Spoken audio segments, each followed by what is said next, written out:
There we go. We've got 4 viewers now. Awesome. Okay, good to go.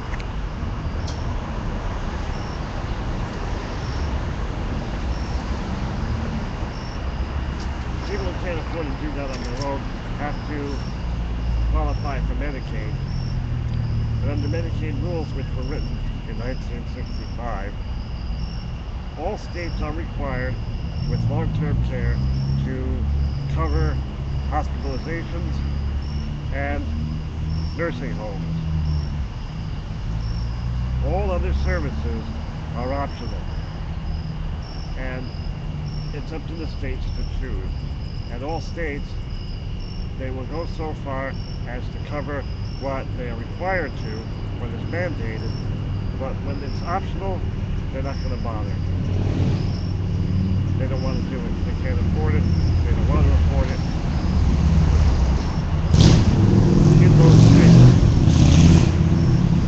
In those states, anybody who needs that kind of help can only get it in nursing homes. And they can't get it out in the community. It's not there to support them to be independent in their own apartments, in their own homes, somewhere else, a place of their own choosing.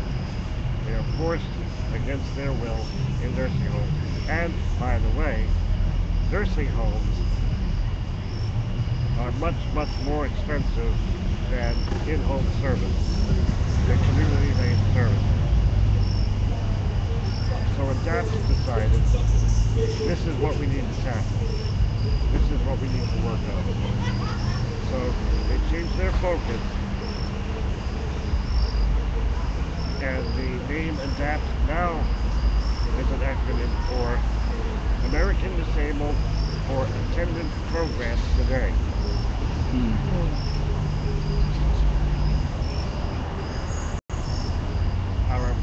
Our mission, our slogan, our intention right now is to free our people. Raise your hand if you're a taxpayer. All of you. Medicaid is funded by taxes. You are paying Medicaid. That money is being used for everything that Medicaid pays for. Now, we are lucky to be in New York. Here in New York, we have a lot of loudmouth people like me. We've had a lot of loudmouth people like me for the last 40 years. New York State has taken up a lot of those options. Here in New York State, a lot of people are getting the kind of services they need to stay in their own homes. Not everybody, but a lot more than, say, Tennessee.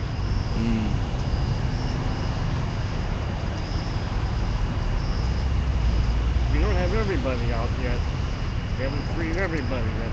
We got a lot more people here free and doing these kind of things than we do in a lot of other states. In fact, 23 states do not have any kind of community-based services.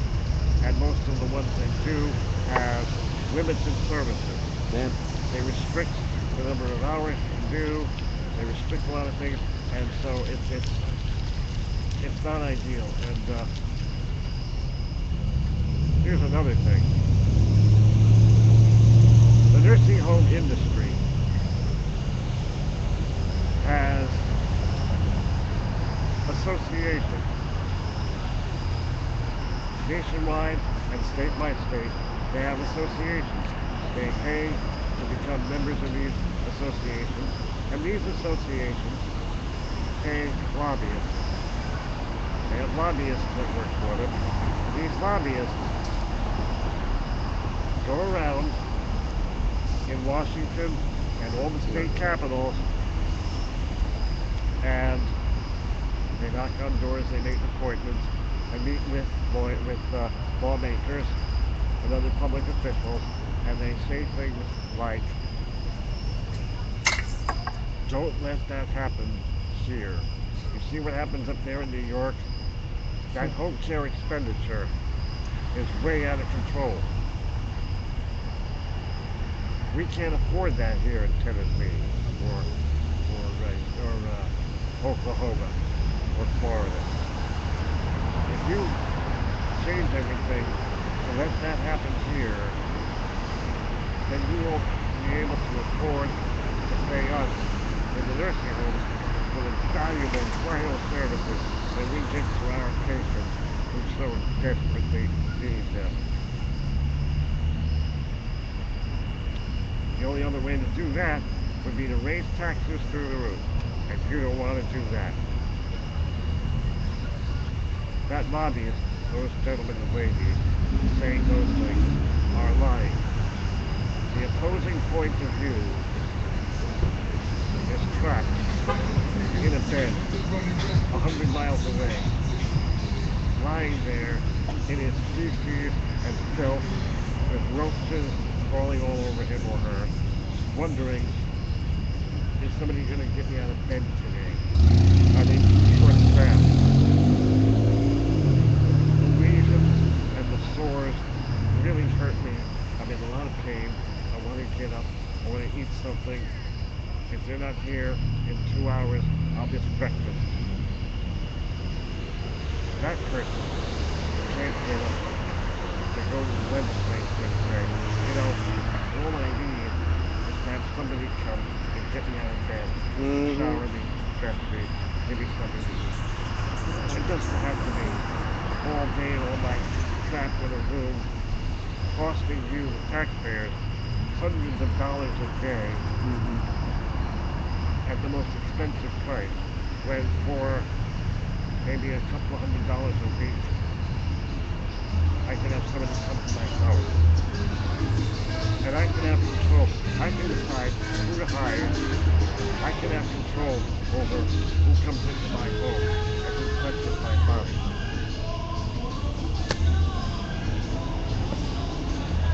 This is what ADAPT is trying to do now. We have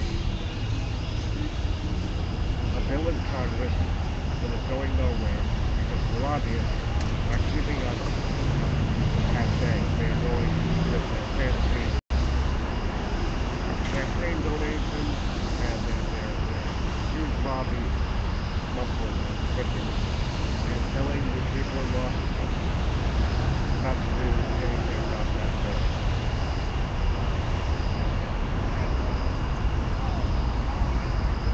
That's what we're dealing with now. Alright. ADAPT. Let me get into how they do things. What you hear about mostly are the public demonstrations. It's glamorous. It sounds exciting. Most of what ADAPT does is behind the scenes and quite boring. We study the people we have to talk to. We go to them. If it's an elected official, we will call up and we will say, can we meet with you? If they say yes, we go to those meetings and we come prepared. We have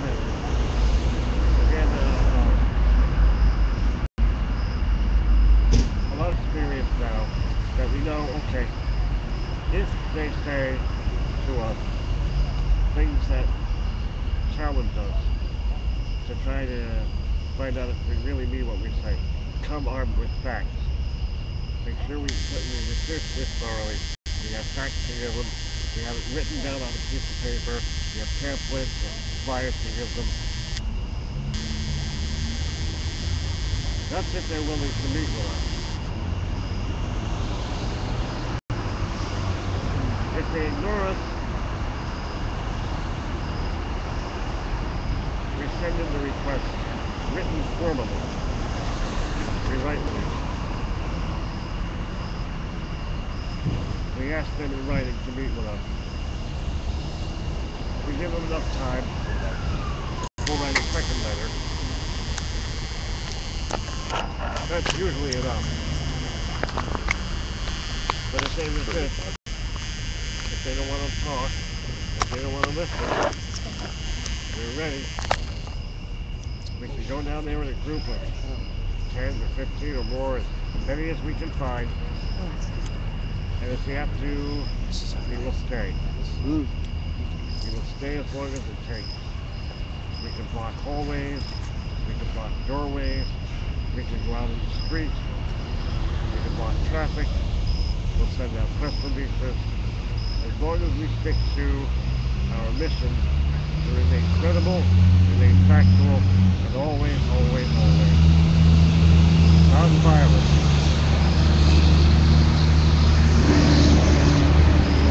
In the tradition of Gandhi, Martin Luther King.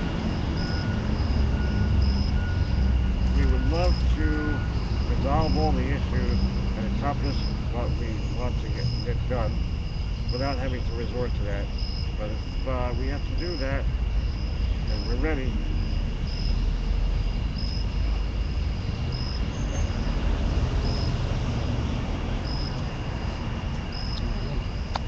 our bill in Congress seems to be going nowhere. However, Does it have a name? huh? Does the bill have a name? Yes, the Community Choice Act is called. In the meantime, we got sort of something like it.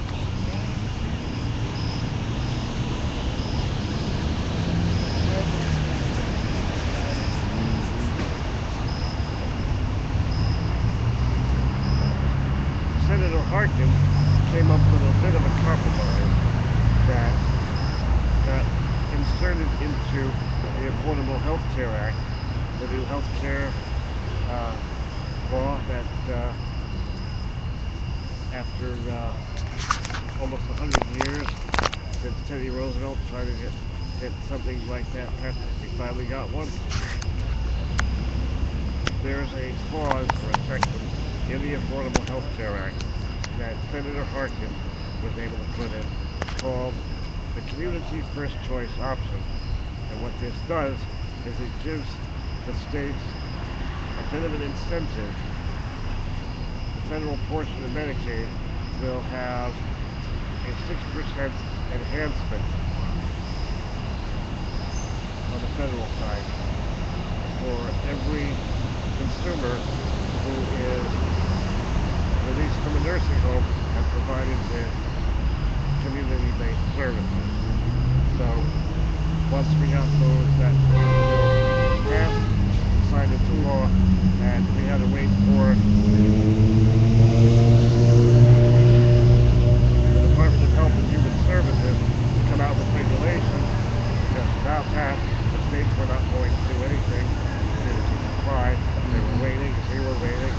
We had to push the issue. The last time ADAPT was in Washington in this past April, they did a little demonstration at the headquarters of the Department of Health and Human Services, and they sped it up. They got the department to finalize the regulation that they were just sitting on. So every step, every increment, we get something a little bit done, but we're not done yet.